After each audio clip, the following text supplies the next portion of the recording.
Seed time and harvest. Chapter 6. Time, times, and half. Quote, "And one said to the man clothed in linen, which was upon the waters of the river, How long shall it be to the end of these wonders?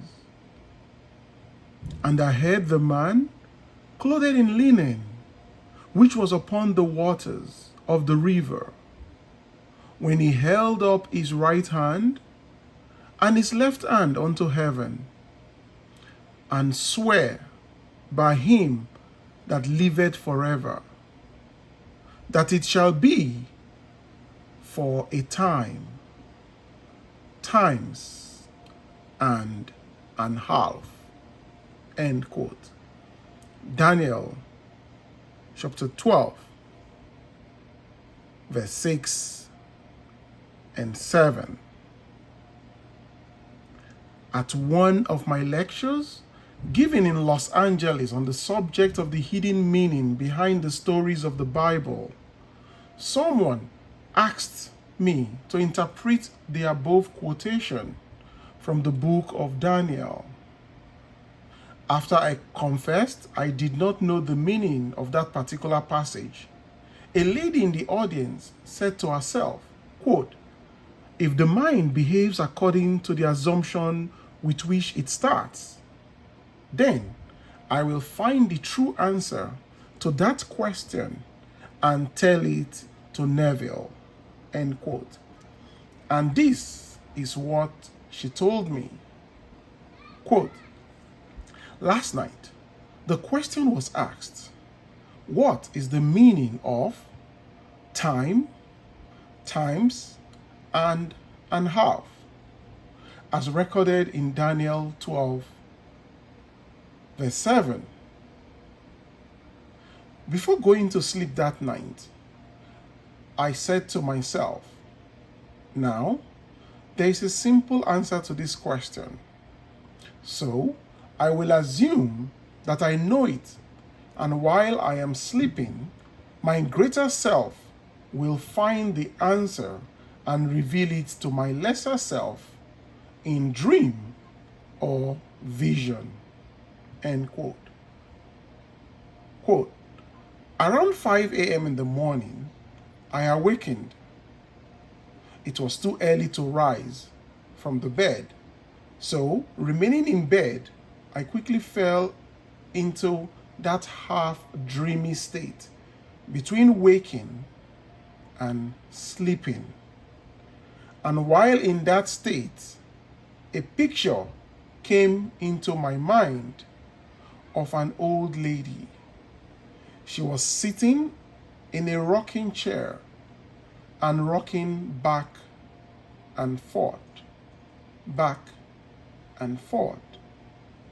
Then a voice which sounded like your voice said to me, quote, "Do it over and over and over again until it takes on the tones of reality."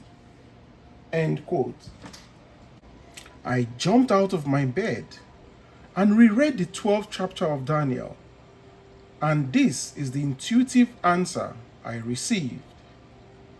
Taking the 6th and 7th verses for the constituted last night's question, I felt that if the garments with which biblical characters are clothed correspond to their level of consciousness as you teach, then linen must represent a very high level of consciousness indeed. For the man clothed in linen was standing upon the waters of the river.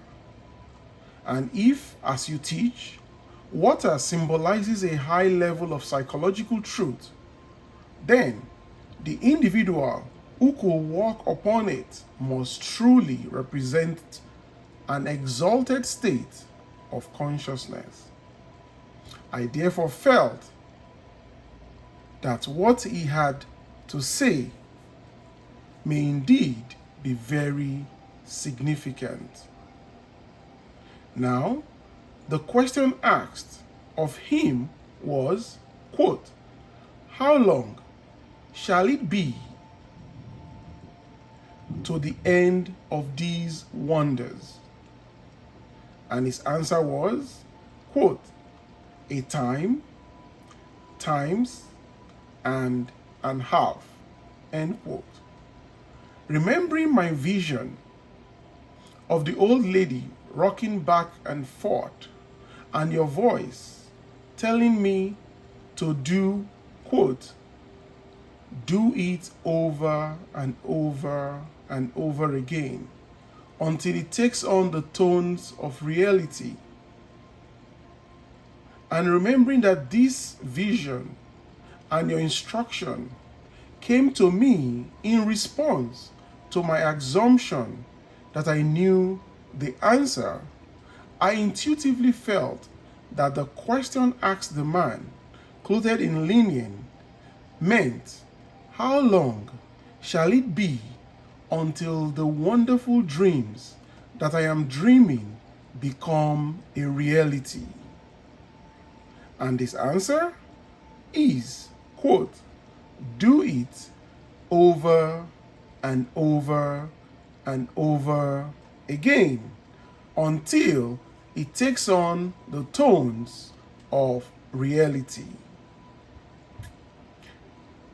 Quote, "A time," end quote, means to perform the imaginary action which implies the fulfillment of the wish. Quote, "Times," end quote, mean to repeat the imaginary action over and over again. And, quote, "and half," end quote, means the moment of falling asleep while performing the imaginary action. For such a moment usually arrives before the predetermined action is completed, and therefore can be said to be an half or part of a time. End of quote. To get such inner understanding of the scriptures by the simple assumption that she did know the answer was a wonderful experience for this woman. To get such inner understanding of the scriptures by the simple assumption that she did know the answer was a wonderful experience for this woman.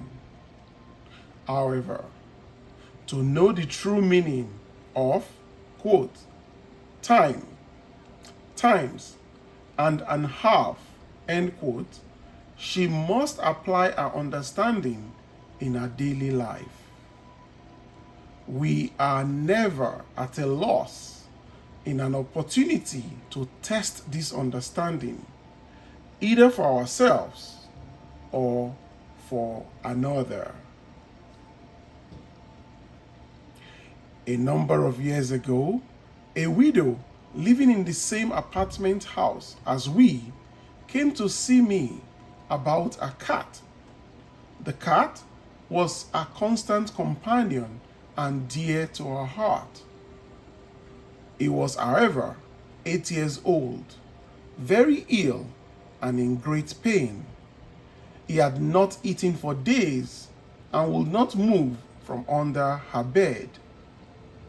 2 veterinarians had seen the cat and advised the woman that the cat could not be cured and that it should be put to sleep immediately. I suggested that night that she, retiring, should create in her imagination some action that will indicate the cat was its former healthy self. I advised her to do it over and over again until it took on the tones of reality. This she promised to do. However, either from lack of faith in my advice or from lack of faith in her own ability to carry out the imaginary action, she asked her niece to spend the night with her. This request was made so that if the cat were not well by morning, the niece could take it to the vet and she, the owner, would not have to face such a dreaded task herself. That night, she settled herself in an easy chair and began to imagine the cat was romping beside her, scratching at the furniture and doing many things she would not normally have allowed. Each time, she found that her mind had wandered from its predetermined task to see a normal, healthy, frisky cat. But she brought back her attention back to the room and started in her imagination her imaginary action over again. This she did over and over and over again until finally, in a feeling of relief, she dropped off to sleep, still seated in her chair. At about 4 o'clock in the morning, she was awakened by the cry of her cat. He was standing by her chair.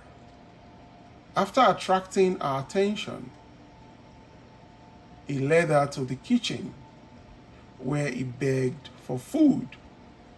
She fixed him a little warm milk, which he quickly drank and cried for more. That cat lived comfortably for 5 more years when, without pain or illness, he died naturally in his sleep. Quote, "How long shall it be to the end of these wonders?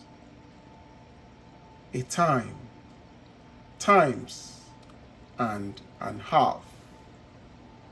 In a dream, in the vision of the night, when deep sleep falleth upon men, in slumberings upon the bed, then he openeth the ears of men and sealeth their instructions." Job 33, verse 15 and 16. End of chapter.